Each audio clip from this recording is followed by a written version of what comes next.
तो इधर से आ रहे थे नारद जी, इधर से आ रहा था हिरण्याक्ष। अब हिरण्याक्ष दुष्ट, उसने नारद जी को आते हुए देखा, तुरंत पकड़ लिया।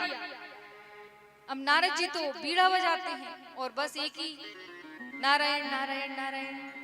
जैसे ही हिरण्याक्ष ने पकड़ा तो नारद जी कहते क्या हुआ भाई?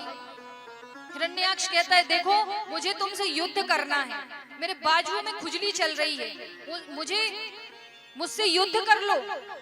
नारद जी कहते हैं देखो मुझे युद्ध तो आता नहीं, मुझे तो बस भगवान का नाम लेना आता है। हाँ लेकिन अगर तुम्हें युद्ध करना है, तुम्हें कोई ऐसा वीर योद्धा बताऊं तो चलेगा? कहा ठीक है बताओ। तो नारद जी ने क्या किया, कहा देखो वो समुद्र से एक 12 का रूप लेकर के जो आ रहा है उसको जाके पकड़ लेना। मन में सोचा ऐसी बाजुओं की खुजली मिटेगी कि जीवन में चलेगी नहीं। गया सीधा भगवान को पकड़ लिया, ललकारने लगा युद्ध करने के लिए। दोनों में भीषण युद्ध हुआ, एक दूसरे का युद्ध छिड़ गया।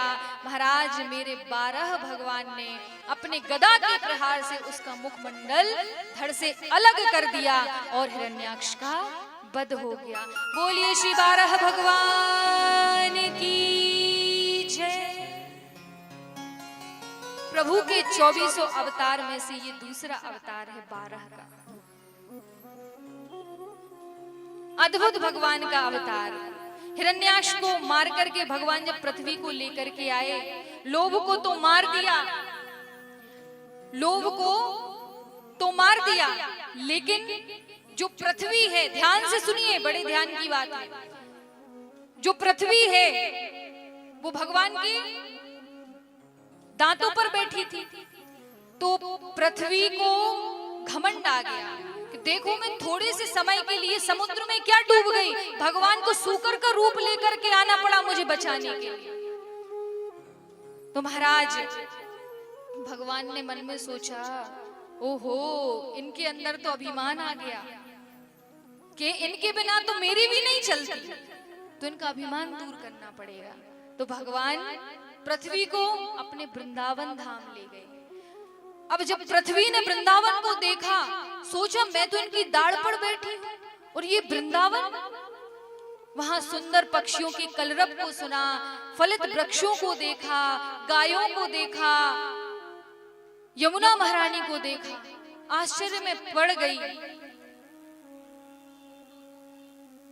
आश्चर्य में पड़ गई। महाराज भगवान कहते हैं, पृथ्वी ने प्रश्न किया कि मैं तो आपकी दाढ़ पर बैठी हूं, ये क्या है, ये क्या चीज है? तो भगवान कहते हैं ये मेरा घर है, ये मेरा वृंदावन मेरा घर है। तब पृथ्वी का अभिमान दूर हुआ महाराज।